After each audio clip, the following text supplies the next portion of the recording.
नमस्कार, मैं हूं विवेक रंजन अग्निहोत्री और डीएनए में आपका स्वागत है। ये भारत का दुर्भाग्य है कि हमने वर्ष 1990 में कश्मीर में हुए कश्मीरी पंडितों के नरसंहार को सांप्रदायिक नरसंहार कभी माना ही नहीं और ना ही कश्मीरी पंडितों को कभी पीड़ित माना।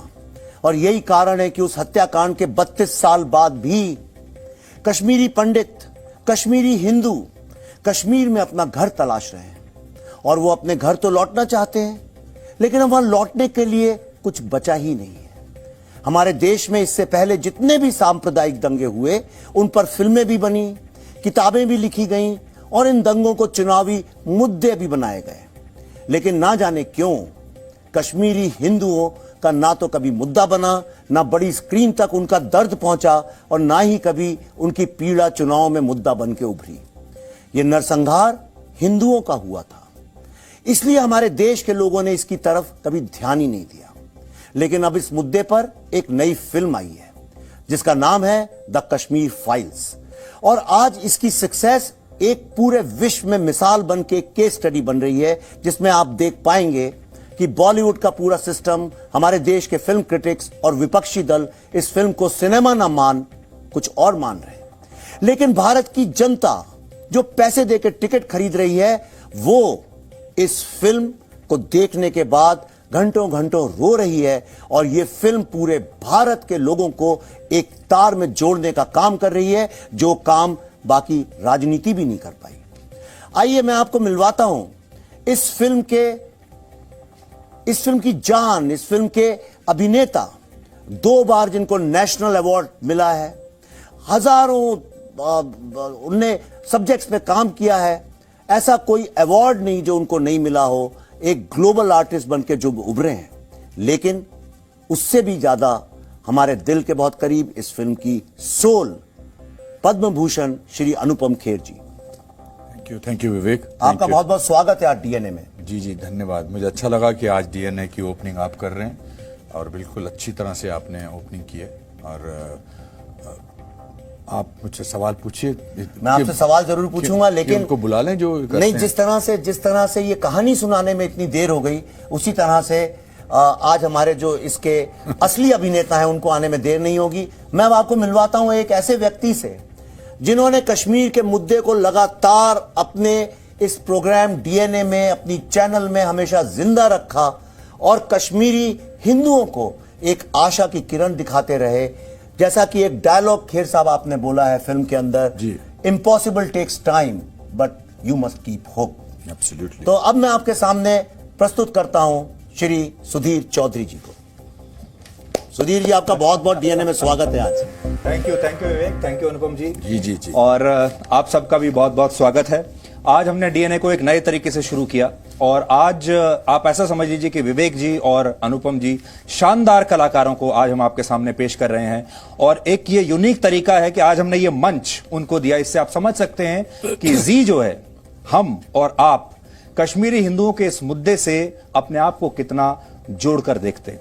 तो बातचीत हम शुरू करते हैं। विवेक, आपने फिल्म बनाई, बड़ा रिस्की सब्जेक्ट था क्योंकि इस सब्जेक्ट को कभी किसी ने टच नहीं किया, लेकिन मैं ये भी देख रहा हूं कि ये फिल्म षड्यंत्रों का शिकार हो रही है, बहुत लोगों को पसंद नहीं आ रही है। फिल्म की कहानी क्या है तो लोगों को अब तक पता चल चुका है क्योंकि फिल्म लोग लगातार देख रहे हैं, लेकिन षड्यंत्र के बारे में आप बताइए, क्या षड्यंत्र हो रहे हैं इस फिल्म को लेकर अभी तक? नहीं, अब षड्यंत्र तो देखिए, I had signed up for this. जब हमने शुरू की थी हमको ये पता था कि हम ओखली में सर डाल रहे हैं, तो इसलिए उस मूसर से क्या डरना जो हमारे यहाँ कहते हैं। षड्यंत्र से ज्यादा अफसोस की बात यह है कि लोग नंबरों में बांट रहे हैं इस पीड़ा को।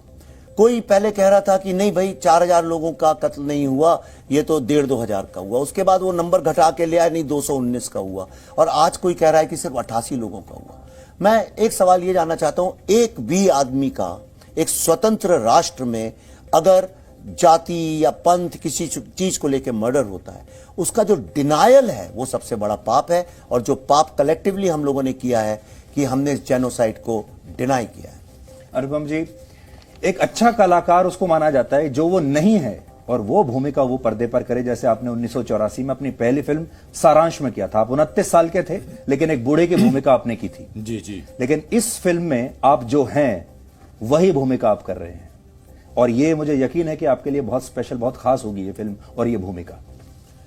मेरे लिए जब मैं सारांश कर रहा था, मेरे जिंदगी और मौत का सवाल था, क्योंकि मैं अगर उस फिल्म में कामयाब नहीं होता तो फिर मैं सड़कों पर आ जाता, फिर मैं रेलवे प्लेटफॉर्म पे सोता। तो मैंने अपना पूरा स्ट्रगल जो था, पूरी अपनी जो ह्यूमिलिएशन थी, जो लैक ऑफ डिग्निटी जो मुझे मिलती थी, उसको मैंने उस रोल में डाल के इस्तेमाल की थी।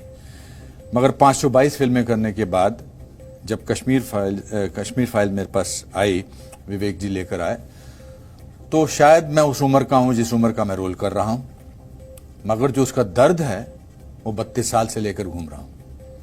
और जो उसका रिप्रेजेंटेशन था, सारांश में मैं गलत हो सकता था, मगर इसमें मैं गलत नहीं हो सकता, क्योंकि मेरे सर पर उन 5 लाख लोगों का भार था जिनका पलायन हुआ था, जिनका जेनोसाइड हुआ था, जिनको छोड़ के जाना पड़ा था।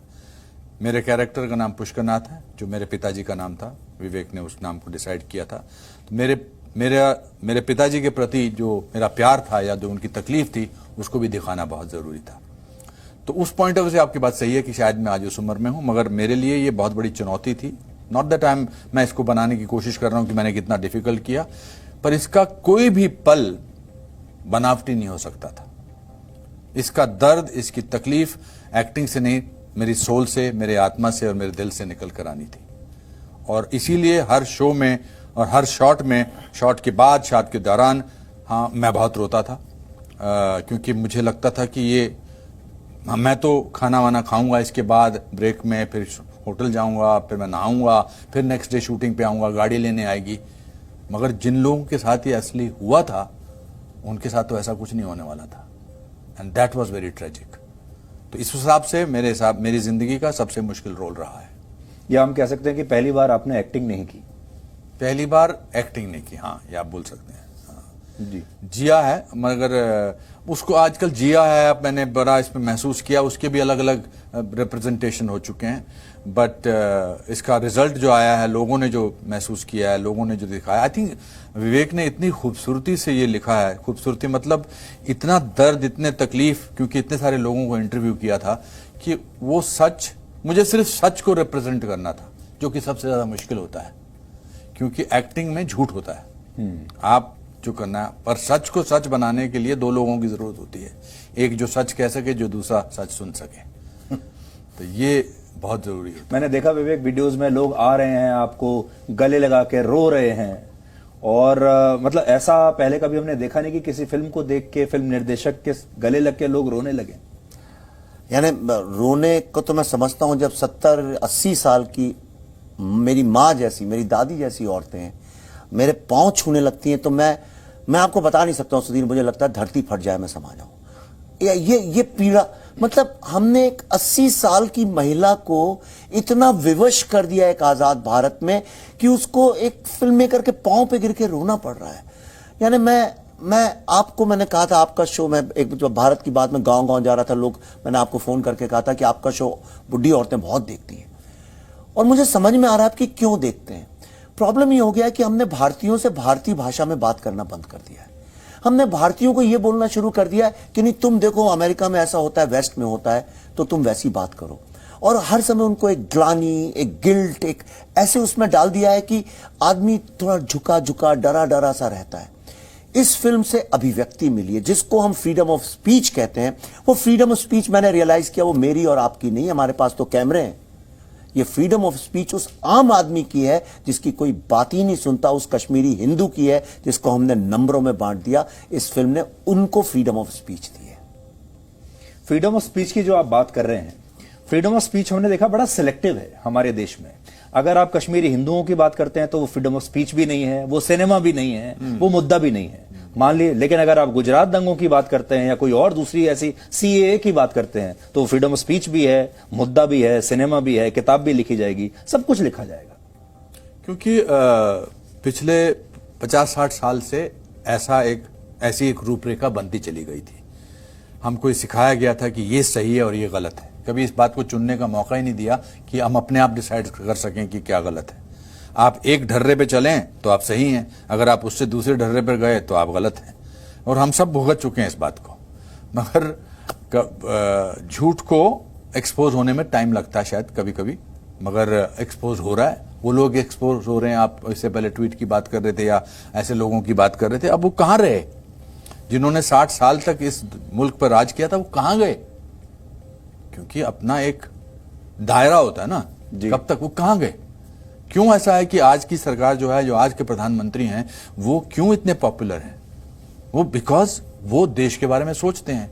क्यों नहीं आर्टिकल 370 का ये हुआ एब्रोगेशन इससे पहले? क्यों उस झूठ को बना के जिंदा रखा? क्यों स्पेशल स्टेटस दिया उन लोगों को? क्यों आज ये लोग भर भर के लोग देख रहे हैं फिल्म?